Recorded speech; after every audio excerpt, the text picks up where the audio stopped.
오늘 오후 하나님 말씀은 요한복음 14장 1절에서 6절까지 말씀입니다. 요한복음 14장 1절에서 6절까지 말씀. 신약성경 171조 요한복음 14장 1절에서 6절까지 말씀입니다. 한 절씩 교독합니다. 요한복음 14장 1절에서 6절까지 말씀. 너희는 마음에 근심하지 말라. 하나님을 믿으니 또 나를 믿으라. 내 아버지 집에 거할 곳이 많도다. 그렇지 않으면 너희에게 일렀으리라. 내가 너희를 위하여 거처를 예비하러 가노니 가서 너희를 위하여 거처를 예비하면 내가 다시 와서 너희를 내게로 영접하여 나 있는 곳에 너희도 있게 하리라. 내가 어디로 가는지 그 길을 너희가 아느니라. 도마가 이르되 주여 주께서 어디로 가시는지 우리가 알지 못하거늘 그 길을 어찌 알겠사옵나이까. 예수께서 이르시되 내가 곧 길이요 진리요 생명이니 나로 말미암지 않고는 아버지께로 올 자가 없느니라. 아멘. 우리 기독교는 눈에 보이는 것만으로는 답이 없는 그런 일이 참 많은 것 같습니다. 보여지는 것으로 답을 낸다면 답이 아닌 것이, 답을 낼 수 없는 것이 참 많습니다. 왜 주변 사람들이 어려운 일과 고통을 겪게 되는지도 그렇고, 소중했던 우리의 사람들이 갑작스럽게 우리 곁을 떠나게 하나님께서 가만히 두시는 것도 그렇고, 힘겹게 이 땅에서 애쓰고 고생하고 많이 수고한 사람이 이 땅에서 열매와 평안과 그에 걸맞는 노후를 누리지 못하는 것을 볼 때도 그렇습니다. 태어날 때부터 장애를 가지고 원하지 않았던 이런저런 사고로 인하여 평생을 그 어려움 가운데 지내야 될 그런 사람들 봐도 그렇습니다. 아무리 생각해봐도 이런 것들은 눈에 보이는 것으로는 답이 나오질 않습니다. 이 세상의 것으로 아무리 답을 내려고 해도 거기엔 답이 없습니다. 그래서 기독교는 보이는 것은 잠깐이요 보이지 않는 것은 영원하다. 그래서 우리가 주목하는 것은 보이는 것이 아니라 보이지 않는 것을 주목하며 사는 것이 그리스도인입니다. 우리가 지금 장례를 치르고 있는 중에 있습니다. 오전에도 오후에도 기도 중에 언급되어진 우리 권사님의 죽음을 생각할 때에 이것도 눈에 보이는 것으로 세상의 것으로 답을 내려고 하니까 도무지 답이 없습니다. 그저 가슴이 모두 다 먹먹하고 좀 더 우리와 함께 있었다면 훨씬 더 좋을 뻔했는데 하나님께서 그렇게 생명의 주관 되신 하나님께서 그를 품으신 것에 대해서 우리는 답을 낼 수가 없습니다. 그러므로 우리는 하나님의 말씀을 다시 한번 붙들 수밖에 없습니다. 우리가 주목하는 것은 보이는 것이 아니라 보이지 않는 것이다. 보이는 것은 잠깐이고 보이지 않는 것은 영원하다. 사랑하는 성도 여러분, 이런 많은 문제들과 일들 가운데 이런 관점들을 우리가 잃어버리지 말고 포기하지 말아야 되겠습니다. 보이는 것으로 설명하려면 정말 답이 없습니다. 그러나 하나님의 기준에 보이지 않는 것으로 우리가 그 답을 찾는다면 그 답은 얼마든지 있습니다. 풍성이 차고 넘칩니다. 어제도 말씀을 드렸다시피 사람이 태어날 때는 한 사람만 울고 모두가 즐거워하고 박수치며 웃는 그것으로 출발했다가 제대로 된 인생을 산 사람의 마지막은 모두가 울고 한 사람만 웃는 반대의 삶이 되어야 정상입니다. 우리 모두는 다들 말은 조심해서 하지 않지만 우리의 마음속에 큰 엉어리들, 아쉬움들 한가득 안고 계실 겁니다. 하지만 지금 이 순간 이 시간에 가만히 생각해 보면 한 분은 너무 좋아서 웃고 계실 것이 틀림없습니다. 너무 좋아서 늘 예배 시간마다 앞자리에 앉아서 제일 먼저 손을 들고 찬양하는 분, 하나님 찾으시는 그 한 사람의 예배자가 되고 싶어하는 그 찬양 고백들을 우리는 다 알고 있습니다. 아마 그 모습 그대로 그렇게 기뻐하며 해보다 더 빛난 모습을 그렇게 찬송하며 그 사랑하는 주님 안에 평안을 누리고 계실 겁니다. 우리에게 남아있는 것은 더 이상 슬픔의 무게에 짓눌리지 말고 이제 하나님 우리에게 주신 소망과 그 생명의 길을 붙들고 또 우리에게 주신 믿음의 길을 우리가 힘있게 사랑하며 살아가는 것이라 생각이 됩니다. 원래 오늘 주일날 다른 설교 말씀을 준비했다가 여러분들께 이 말씀을 한번 꼭 드려야 되겠다 싶어서 장례를 치를 때 제가 자주 드리는 말씀들을 잠깐 나누려고 합니다. 저는 목회자로서 정말 많은 장례를 치렀습니다. 여러 가지 많은 장례를 지나다 보면 복된 장례들이 있습니다. 연로하신 분이 모든 자녀들과 함께 평안한 가운데 그리고 믿음 가운데 돌아가셨을 때 그것은 참 복되고 참 감사한 장례입니다. 하지만 그렇지 않은 경우가 참 우리의 마음이 힘듭니다. 제가 장례를 치르면서 제일 힘들었던 것은 자살한 한 분의 장례를 치르는 것이었습니다. 40대 중반의 가장이 뒷산에 가서 목을 메었습니다. 그 장례를 치르는 마음이 참 힘들었습니다. 그 자녀들과 남은 유족들에게 뭐라고 말해야 될지, 함께 참석하고 함께 신앙생활을 했던 지체들에게 또 뭐라고 말해야 되는지 참 힘겨웠던 그런 마음들이 생각납니다. 가슴이 아프고 무너진다는 것을 저는 울산에 있을 때 경험을 했습니다. 나의 가족이 아니었지만 저 이스라엘에서 공부하고 있을 때에 죽음의 소식을 들었을 때에 어찌나 가슴이 무너지고 아프든지 가슴이 아프다는 게 이거구나 그런 생각들을 했던 적이 있습니다. 이런저런 많은 죽음들은 늘 우리의 마음을 아프고 정말 힘겹게 하는 게 사실입니다. 그 중에서도 저는 5살 아이가 죽는 것을 보았습니다. 이 아이는 5살이었습니다. 돌이 되었는데 다른 아이들과 다르게 잘 일어서질 않고 잘 걷지를 못하고 정상적이질 않았습니다. 두돌이 되었는데도 잘 걷지를 못했습니다. 병원에 데려갔는데 뇌 종양이었습니다. 뇌에 물이 차고 뇌 수막 있죠. 물이 차고 혹이 생겨서 아이가 먹으면 토하고 걷질 못한다는 것이었습니다. 병원에서 수술하고 바싹 말라가던 아이는 그 병원에서 마지막 호흡을 거치게 내쉬면서 숨을 거두었습니다.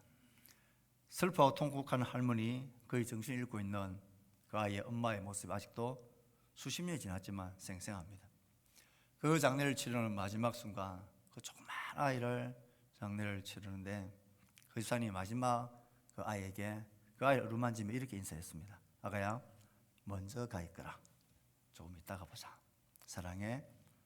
그렇게 마지막 인사하는 것을 지켜보았습니다. 한 장례는 20살 청년 아들이 갑작스럽게 죽음을 맞이했습니다. 오랜만에 만난 친구가 반갑다고 가슴을 턱 쳤는데 그 자리에서 그냥 퍽 쓰러져서 심장마비로 손도 못 세고 죽어버렸습니다. 눈발 날리는 대전의 어느 화장장에 그 가족들 장례를 치르기 위해서 올라갔습니다. 그 아버지가 그 아들의 마지막 관 위에 손을 얹고 화구에 넣는 그 마지막 시간을 저는 똑똑히 기억을 합니다. 그 관에 저 처음부터 마치 머리, 가슴, 발끝을 쓰다듬듯이 그렇게 사랑의 마음으로 그 아이를 쓰다듬으면서 이제 그 아이가 손끝을 스치고 화구로 들어갈 때에 가만히 손을 흔들었습니다. 그리고는 입을 벌려 이렇게 아이에게 속삭입니다. 아들아, 잘 가거라. 우리 금방 만날 거야. 조금만 기다려라. 아들아, 우리 그곳에서 다시 만나자. 그렇게 나지막이 속삭이는 그 모습을 보는데 참 마음이 힘들었습니다. 모든 종류의 죽음과 장례가 힘들지 않은 것이 어디에 있겠습니까? 가슴 저리지 않는 슬픔이 어디에 있겠습니까? 이 5살짜리 20살 청년 아들을 그렇게 죽음을 장례를 치르면서 보았던 또 그들이 공통적으로 했던 인사가 인상적입니다. 먼저 가 있거라. 그곳에서 다시 만나자. 사랑해. 사랑하는 아들이 영원히 사라지지 않는 것이라는 것을 알았습니다. 좋은 그곳, 좋은 집에서 다시 만날 것을 그들은 알았습니다. 다른 말로 하면 그들은 이 아이들이 돌아갈 집이 있다는 것을 알았고 자기도 언젠가 돌아갈 집이 있다는 것을 알았습니다. 모든 죽음 앞에 우리는 물어야 합니다. 돌아갈 집이 있는가? 그리고 그 죽음을 보면서 우린 스스로 물어야 합니다. 나는 돌아갈 집이 있는가? 우리 조상들은 참 지혜로웠던 것 같습니다. 사람이 죽은 것을 돌아갔다라고 표현을 합니다. 그 지혜가 어디서 나왔는지 참 모를 일입니다. 돌아갔다. 왔던 곳으로 돌아갔다라는 거죠. 조상들은 제대로 알지는 못했습니다. 그 인생과 생명이 어디서 왔는지를 몰랐을 텐데도 그들은 은연중 본성상 알고 있었습니다. 인생이 그냥 우연히 생긴 게 아니라 아무 생각 없이 그냥 이 땅에 온 게 아니라는 것을 알았습니다. 누군가가 조물주라고 생각되어지는 그 존재가 그를 이 땅에 보냈다는 것입니다. 그리고 그 집으로 돌아가는 것, 그것을 죽음이라고 표현을 했습니다. 우리는 돌아갈 집이 어디인지, 우리를 이 세상에 생명을 낳게 하신 분은 누군지, 또 우리의 생명과 영혼이 어디로 돌아가는지 우리는 잘 알고 있습니다. 그래서 우리는 우리의 사랑하는 지체들, 가족들의 죽음 앞에서 늘 돌아갈 집을 생각하게 됩니다. 돌아갈 집이 없는 인생은 참 가련하고 불쌍합니다. 길거리의 노숙자들이 왜 그렇게 가련하고 불쌍합니까? 돌아갈 집이 없고 맞이해 줄 사람이 없는 그 황망함을, 그 공허함을 어떻게 표현할 수 있겠습니까? 인생에 돌아갈 집이 없는 인생이라면 그 영혼, 그 인생은 참으로 황망할 것입니다. 난 돌아갈 집이 있고 그 길을 알고 있다면 우리들은 감사할 일이고 이 죽음 앞에 절대 절망할 일이 아닌 것입니다. 이런 이야기를 자주 저는 합니다. 섬 이야기입니다. 탈무드에 나온 이야기인지 어디서 나온 이야기인지 그 출처는 제가 잊어버렸습니다. 태평양 한가운데 있는 조그만 섬이 있습니다. 화면에 섬을 하나 준비했는데요. 저런 섬이 있는 거예요. 섬이 떴나요? 이제 떴네요. 저런 섬이 있습니다. 이 섬에는 전해 내려오는 풍습이 있습니다. 어떤 일이든 바다를 항해하다가 표류해서 그 섬에 오는 외부인이 있으면 그 바깥 정보, 외부의 정보를 얻기 위해 이 표류자를 무조건 1년 동안 왕으로 떠받들어 이 섬에서 왕노릇하게 해주는 것이었습니다. 그리고 1년이 딱 되면 원래 왔던 1년 전에 그 모습 그대로 이 섬에서 돌려보내는 것입니다. 통나무를 안고 헤엄쳐 왔으면 그렇게 보내고, 작은 배를 가지고 왔으면 그 배를 태워서 보내고, 어쨌든 1년만 딱 왕노릇해서 외부의 정보를 다 얻고는 1년이 지나면 그 모습 그대로 다시 돌려보내는 이런 섬입니다. 어떤 사람이 풍랑을 만나 간신히 널판지 하나 붙들고 이 섬에 도착했습니다. 도착해 보니까 그 섬에 많은 사람들이 우르르 나와서 마치 왕을 모시듯 그를 맞이해 줍니다. 그가 입고 온 옷은 잘 보관해 놓고, 그가 잡고 온 널판지도 귀하게 다 보관을 해 놓습니다. 그리고는 이렇게 말합니다.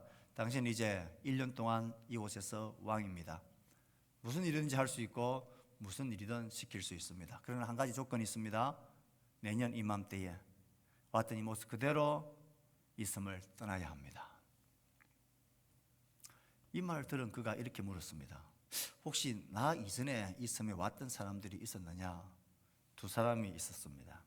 그래? 그 자들은 어떻게 살다가 나갔지? 첫 번째 사람은 오더니 집을 지었습니다. 저기 보이는 저 큰 집이 그 사람이 지은 집입니다. 그리고는 우리 섬에 있는 모든 귀한 보물이란 보물은 다 끌어모아서 그 집에 가득하게 보관해주는 이 일을 1년 내내 했습니다. 우리는 그가 왜 그 집을 그렇게 크게 짓고 그 못을 그렇게 많이 거기에 샀는데 1년을 다 보냈는 줄 모르겠습니다. 그리고 1년이 지나서 그가 타고 왔던 널판지 하나, 거기에 그가 사오는 보물을 다 싣고는 신나게 타고 가다가 얼마 못 가서 앞바다에서 빠져 죽었습니다. 두 번째 사람은 와서는 그 집이랑 첫 번째 사람이 모아놓은 보물들을 보더니 이런 미련한 사람 같으니 하나도 가져가지 못할 걸 왜 저렇게 쌓아놓는다고 그렇게 헛일을 했지? 나는 마음껏 먹고 즐겨야 되겠다. 그리고는 1년 동안 온 섬을 돌아다니면서 몸에 좋다고 하는 것은 무엇이나 열심히 먹었습니다. 열심히 즐겼습니다. 1년이 지난 후 떠날 때가 되자 1년 전보다 몸이 비대해졌습니다. 이 사람은 헤엄쳐서 왔기 때문에 1년 후에 다시 그를 헤엄쳐 보냈습니다. 절반도 못 가 그도 빠져 죽었습니다. 그리고 나서 우리 섬에 도착한 세 번째 도착한 사람이 바로 당신입니다. 당신은 어떻게 1년을 보내실 겁니까? 이 세 번째 사람이 우리들입니다. 여러분이 이 세 번째 사람이라면 1년 동안 무엇을 하시겠습니까? 생각해보면 우리는 이 지구라는 섬에 왔습니다. 그리고 이 섬을 언젠가는 반드시 떠나야 합니다. 70년, 80년, 90년, 100년을 넘기지 못하고 우리는 반드시 떠나야 합니다. 1년 동안 섬에 있으면서 무엇을 해야 할까요? 무엇을 하는 게 지혜로운 사람일까요? 이 세 번째 사람은 이야기를 다 듣고 나서 이렇게 말합니다. 그래, 내가 이 섬을 한번 살펴봐야 되겠다. 그래서 섬을 쭉 살피고 섬 중앙에 있는 산 위에 올라가서 섬 전체를 두루 살핍니다. 그리고는 저 섬 옆에 조금 떨어져 있는 곳에 조그만 작은 섬이 있는 것이 보였습니다. 저 섬은 무슨 섬이냐? 저 섬은 아무도 사람이 살지 않는, 살 수 없는 무인도와 같은 섬입니다. 그래? 알았다. 그리고는 그 다음 날부터 그는 자기가 무엇을 해야 될지를 깨달았습니다. 그 다음 날 이 주민들이 가지고 있는 배에 사람들을 태워서 저 섬으로 가자. 저 섬으로 데리고 가서 왕의 권한으로 여기에 우물을 파라. 저 섬에 깊이 깊이 우물을 팠습니다. 그리고 한 달쯤 지나서는 여기에 밭을 일고 경작하고 할 수 있는 밭을 일고 경작을 하고 또 한두 달 지나고 나고는 거기에 소떼, 양떼들을 데리고 가서 거기에 목축하도록 모든 것을 만들었습니다. 이런 준비를 하느라 1년을 꼬박 다 보냈습니다. 그리고 1년이 되어졌습니다. 떠나야 될 시간입니다. 그는 걱정이 없었습니다. 아무 두려움 없이 자기가 타고 온 그 널판지를 벗삼아서 그 준비된 섬까지 갔습니다. 그리고 그곳에서 이미 준비되어진 그 집에서 그 들에서 그는 아무 부족함 없이 살 수가 있었습니다. 그에게는 돌아갈 집이 있었던 것입니다. 우리는 언젠가 아무리 내가 가고 싶지 않아도 돌아가야 할 때가 있고 또 돌아가야 합니다. 여러분, 돌아갈 집이 있습니까? 그 길을 알고 계십니까? 성경은 참 재미있고 참 유머스럽다는 생각을 할 때가 자주 있는데요. 그 중에 하나가 예수님의 직업 때문에 저는 가끔 참 성경이 재밌다 생각을 합니다. 그 하도 많은 수도 많은 직업 중에 예수님의 직업이 뭐였습니까? 목수였습니다. 그 당시에 목수는 집 짓는 사람들이라 할 수 있습니다. 그러면 예수님의 직업은 집 짓는 사람이라 할 수 있습니다. 이게 참 의미가 있습니다. 예수님은 하나님 나라에서 아버지의 보냄을 받아 이 땅에 오셔서 목수로 오셨는데 그는 육체적인 목수로 오신 게 아니라 영적인 목수로도 오셨습니다. 그는 집을 짓기 위해서 오셨다 말할 수 있습니다. 어떤 종류의 집을 지었습니까? 제일 중요한 집은 오늘 읽었던 본문 말씀 속에 내가 아버지께로 가서 너희가 거할 거처를 준비할 거다. 그 거처가 다 준비되면 내가 다시 와서 너희를 영접할 거다. 예수님은 거처를 지으러, 집 지으러 간다 그랬습니다. 예수님이 지으러 가는 집은 어디입니까? 우리는 이 말씀을 오해하기가 쉽습니다. 하나님 나라 천국에 집을 지으러 간다 이렇게 이해하기 쉽습니다. 그러나 이 말씀은 근본적인 주님이 집을 짓는 집은 그런 집이 아닙니다. 우리 심령을, 우리의 마음을 하나님의 영이 거하실 수 있는 거처로 짓겠다라는 것입니다. 예수님께서 고난당하시고 십자가에 오르시고 죽으시고 부활하시고 하나님께로 성천하셔서 그가 다시 그의 영으로 자기를 믿는 모든 자의 심령 속에 그가 오시겠다는 것입니다. 그리고 주님의 고난과 죽음과 부활과 성천과 믿는 자들에게 오심은, 이 모든 구속사의 핵심은 우리가 예수님의 영이 거하실 수 있는 거처가 되게 하는 것입니다. 그런 의미에서 예수님은 집 짓는 사람이셨습니다. 예수님의 십자가의 모든 죽음은 우리를 하나님이 영이 거하실 수 있는 거처로 짓기 위해서입니다. 그래서 그가 승천하셔서 그의 영으로 믿는 자에게 그 마음속에 우리의 심령 속에 오셔서 우리를 하나님의 전으로 거처로 삼으시는 것입니다. 주님은 십자가에서 자신의 몸을 깨뜨리시고 우리를 그가 거하실 수 있는 거처를 만드셨습니다. 동시에 그분은 교회라는 공동체를 그가 거하시는 거처로 만드십니다. 너희가 하나님이 거하시는 성전인 줄 알지 못하느냐? 우리의 모임 가운데 하나님이 거하십니다. 그러므로 예수님의 사역 중에 모든 사역을 마치고 그가 남겨놓으신 유일한 기구는 교회란 거처입니다. 하나님이 거하실 수 있는 우리 교회 공동체의 이 거처를 그가 지으시고 만드셨습니다. 성령 안에서 우리는 함께 지어져가는 한 몸, 그의 거처가 되어지는 것입니다. 그리고 주님이 지으시는 마지막 세 번째 거처는 언젠가 우리가 구원이 완성되어져서 우리의 몸이 부활한 영광의 몸으로 온 하나님의 백성들이 하나님 앞에서 함께 거할 그 완성된 그 하나님 나라 그 거처를 그는 준비하십니다.